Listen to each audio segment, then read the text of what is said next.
Hello and welcome to our first review on Bargain Bonanza 2K. Today's review, I've just got the Snakebyte controller for the PlayStation 3. As you can see, it looks relatively basic in its design, really, quite functional. Got all of the normal sort of pad buttons, which seem to be very robust, quite hard wearing. Got the sort of the bumpers at the top, along with the sort of Xbox 360 resistance with the name escapes me at the moment, but I'm sure it'll come back to me in a second. You've got the buttons obviously that you need to play the games. Start, select, turbo. I haven't used turbo, so that'll be something I'll be looking at in the future.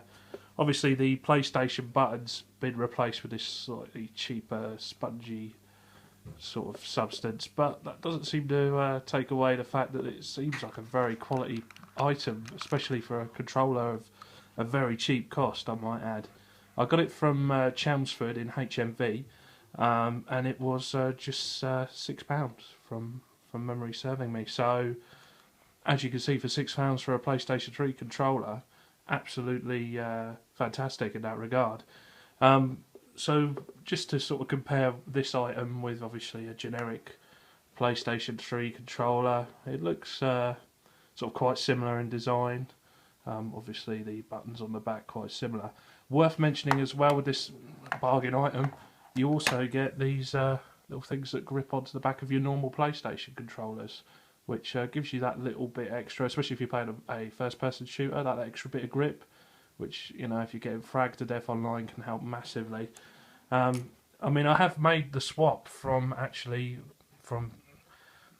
what I now use as my main controller, from this controller earlier, because I was quite keen on the Xbox 360 design, found it was better for playing first person. However, this controller seems to be very badly made, and it was very expensive. Picked it up from Game, like 30 quid, lots of money, and it's just not really. It feels very well built, but no way as good as this Snakebyte controller for the money. Did have a quick look online. Seem to have a load of different controllers that they do, but this one, from what I can see, for value for money, I mean, for £6, absolutely fantastic. Haven't tried it on a PC. Might well work. Haven't tried that. Don't really play a tremendous amount of PlayStation PC games anymore.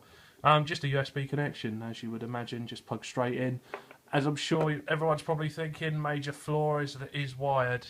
The fact it's wired isn't a massive problem for me. I do have sort of a rig here at my house whereby I can like listen to my stereo system, and my PlayStation is sort of a good, say, good 2 meters maybe from where I sit and play my games.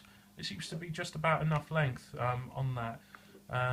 Yeah, I don't really struggle with that at all. But yeah, sort of in summary, fantastic controller, very much a value for item that I've picked up there. Definitely well worthy of a first review, I figured. As one other thing worth mentioning, of course, is this lighting up system, very similar to what's on the original PlayStation system. Sorry about the controller, my other one's a bit grubby. As you can imagine, played them quite a bit.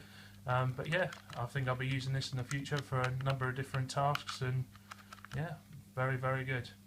Please post your comments below should you have any, and yeah, thanks a lot.